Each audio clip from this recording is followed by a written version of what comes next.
Finally, we're going to consider the third aspect of motivation on our general framework here, and that is the supportive environment. As we've been discussing, motivation involves goals having value and learners having expectations of success. According to new research by Zumbrun et al., we need to also add belonging into this mix. How do learners feel that they belong in their learning environment, either in person or online? What does it mean for a student to feel supported in their learning environment? Things that affect this might include social learning. What are the connections that they're making? Is there room for groups or teams in your learning environment? Are they connecting to people within the class and also perhaps maybe people outside of the class? Consider belonging. How do students feel that they matter in the environment? When you think about materials being accessible, are you using captions and transcripts, using clear, consistent language, and creating Moodle course sites that are usable so that students can find the information that they're looking for? And finally, learning networks. Here we're talking about students working with each other and beyond, both inside and outside of the classroom. Students might be wondering how they will be working together in the learning experience. For example, you might hear them say, "Does what I say even matter? Can I count on my peers if I get stuck? Will my voice or my perspective be heard by the others in this class?" Consider first, when you're in the planning stage of a course or activity, how can you create a supportive learning environment? Overall, what we're talking about here is making connections to real-world events.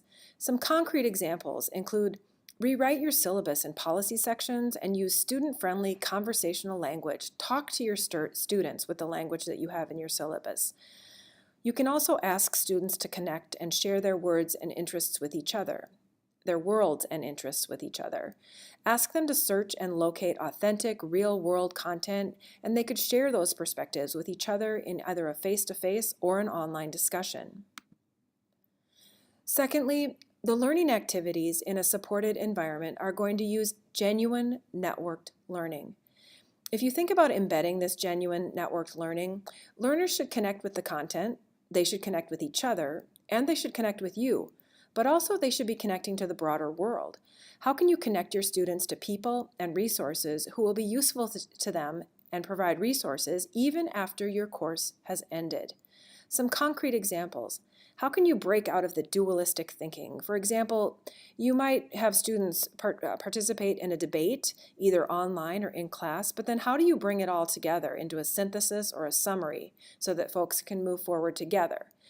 Or do you use social or cooperative learning, either groups or team discussions or collaborative projects? And finally, be present. Often this is more of an issue when you're in the online environment, that you really need to figure out how you as the instructor are going to be present in the students' learning. But this also comes into play in an in-person class. You might be physically present, but what is your voice saying and your perspective saying, and how you're planning learning activities? Make sure that your presence there is saying what you want it to say. You can create a supportive environment in your learning assessments by providing opportunity for reflection. Some concrete examples here are you can follow up with these formative assessments into the learning practice. The formative assessments being maybe the personal self-reflections that you do periodically throughout the class. You can think about distinguishing between evaluation and feedback. So the feedback can be periodically and not necessarily attached to the evaluation or the grade that a student might receive. And finally, you can gather early term data about our own teaching. So we can give students survey questions and get their feedback in order to modify what we're doing in our own teaching practice and hopefully align that better with student learning. And so now again, it's your turn. Consider one or two or all three of these questions and think about concrete ideas that you can do in your own classroom tomorrow or the next time that you teach. How might you, as you create your supportive learning environment, how might you design groups and teams, if you use these, to support learning and learners? How might you invite non-dualistic perspectives and perspective taking into your own class? And finally, can you sequence interactions with targeted evaluation and feedback?